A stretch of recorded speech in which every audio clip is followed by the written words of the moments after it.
नमस्कार.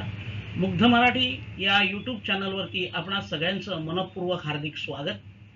नवरात्रीच्या आपणा सगळ्यांना मनपूर्वक हार्दिक शुभेच्छा. या देवी सर्वभूतेषु मातृरूपेण संस्थिता नमस्तस्ये नमस्तस्ये नमस्तस्ये नमो नमः. नवरात्रामध्ये देवीची 9 रूप आपण नेहमी पाहत असतो. आज माझ्या मनामध्ये मात्र वेगळा विचार आलाय की मानवी नात्यांमध्ये स्त्रीची जी वेगवेगळी रूप आहे त्या रूपांच्या बद्दल मी आपणाशी बोलणार आहे.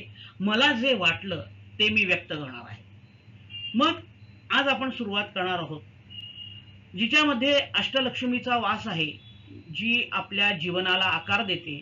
परमेश्वर सगळ्यांकडे पोहोचू शकत नाही म्हणून तिची निर्मिती करतो. स्वामी तिन्ही जगाचा तिच्या विना भिकारी असतो.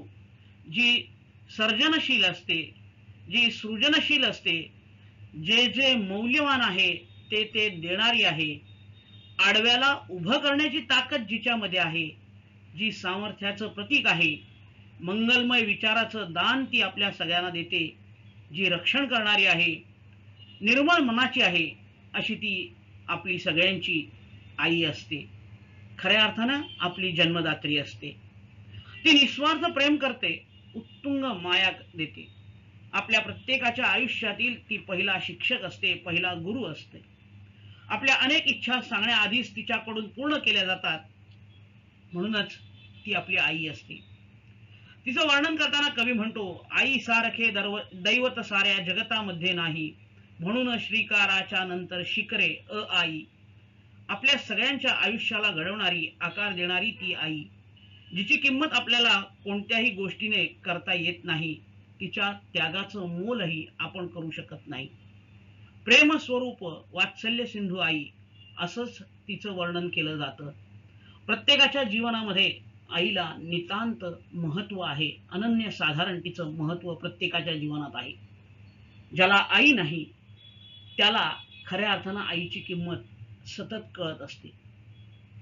देवी आणि आई आपल्या जीवनातील या दोन्हीची रूप एक आहे. आपल्या संस्कृतीमध्ये स्त्रीला आपण देवीचं रूप दिले, पण मी सांगेन की तिला आधी माणूस म्हणून आपण पाहूया. मग ती आई असो किंवा आणखीन कोणीही आपल्या जीवनातली असो. तर आज पहिली माळ आपण आईच्या चरणी अर्पण करूया आणि तिच्याकडे मागणं मागूया, हे माऊली, या जगतातील सगळ्यांना सुखी ठेव, सगळ्यांवरती तुझी कृपा अखंड ठेव. जे ज्या कोणी इच्छा तुझ्याकडे करतील त्या सगळ्यांची इच्छा पूर्ण कर आणि तुझा आशीर्वादाचा वरदहस्त त्यांच्यावर ठेव. धन्यवाद. आपल्याला हे कसं वाटलंय ते आपल्या कमेंट्समध्ये आम्हाला जरूर सांगा. तुमच्या कमेंट्स आम्हाला पुढील जीवनामध्ये आमच्या चांगलंच मार्गदर्शन करतील. पुन्हा एकदा धन्यवाद.